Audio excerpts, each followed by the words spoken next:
All right. Hi, everybody. I'm going to show you how to make your thread catcher. I'm going to go one portion at a time, and I'm going to make one video for each. So enjoy.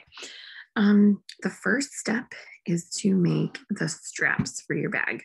So you're going to take the 3.5 by 7-inch piece.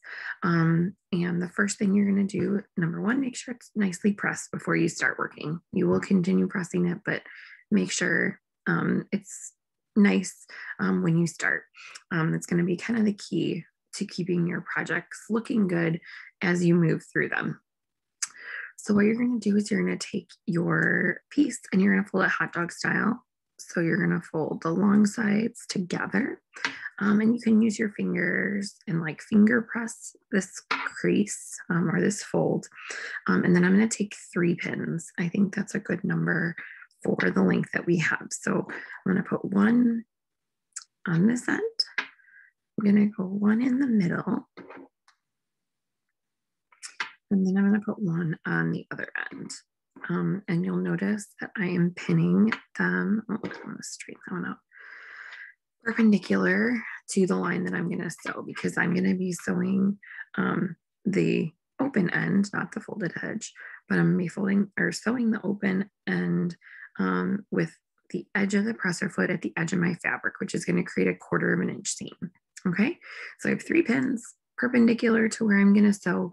The reason I put them perpendicular is while they're feeding through the machine, I'm going to pull it out before I get there.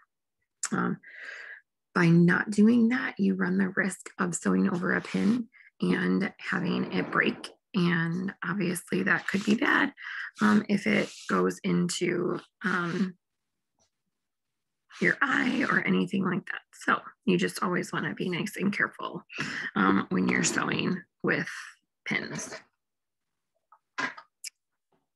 So now what you're going to do is feed it into, or get it ready on your machine. I'm going to line it up at the edge of my presser foot, and I'm going to put the presser foot down. Before I start sewing and push down on the foot pedal, I'm going to hold on to the 2 tails that I have, one from my upper and one from my lower. I'm going to turn my hand wheel towards me to get the needle down into the fabric. Then I can let go once it's into the fabric. I'm going to sew a few stitches forward, go back, and then forward again. And I'm going to sew all the way to the end and do forward, backwards, forwards until I come all the way off the edge. Okay, I'm securing both ends with a back stitch.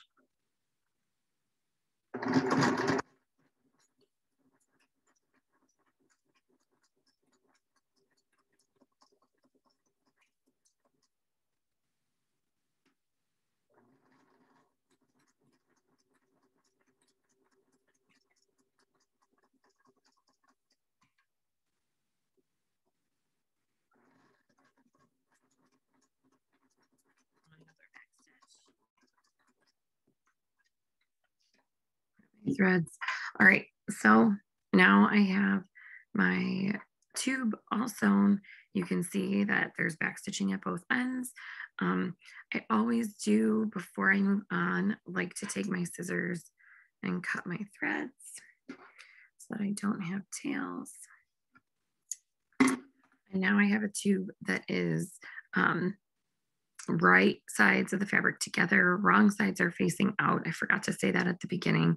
When you do fold it, you want to make sure your right sides of the fabric are together. Unfortunately, my fabric doesn't matter, so I wasn't able to show you that, but if you are stitching it, you want to make sure right sides are together. Now you have a couple ways you can turn it. You can just start and push your fabric through. You'll make it, it'll only take a minute or so. But one trick I like to use is to take a safety pin. I close it up so there's no like sharp edge or anything like that. And now it's just looped on there.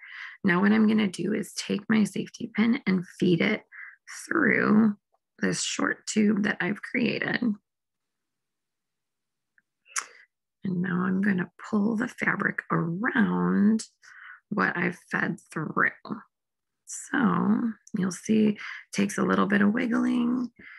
Eventually you'll see that your right side is going to come out the one end. And then I hold on to that and I can pull the rest of my fabric through. Once you have it turned right side out, you can pull your safety pin off, put it back onto your pin cushion or wherever it was. And now I have my tube, no more seam because the seam's on the inside. And now I'm going to take this and go press it.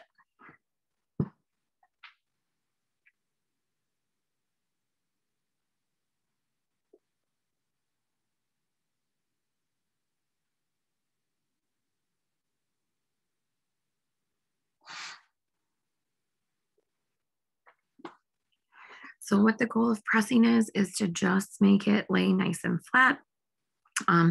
This is going to create the two straps for your thread catcher. So you'll see, here's my example. So there's my pin cushion. The two straps are going to be created from this one piece of fabric that we're making. The way you create two straps is to truly take it and you're going to fold it the other way this time. So you're going more like hot dog style or hamburger style instead of hot dog. And then where you see that loop, you can see that right there, the fold. I just like to pull it so I can see it. Take a pair of your nice sewing fabric shears, and you're literally going to cut it. Now you have the two straps for your bag, and you are set for the next step.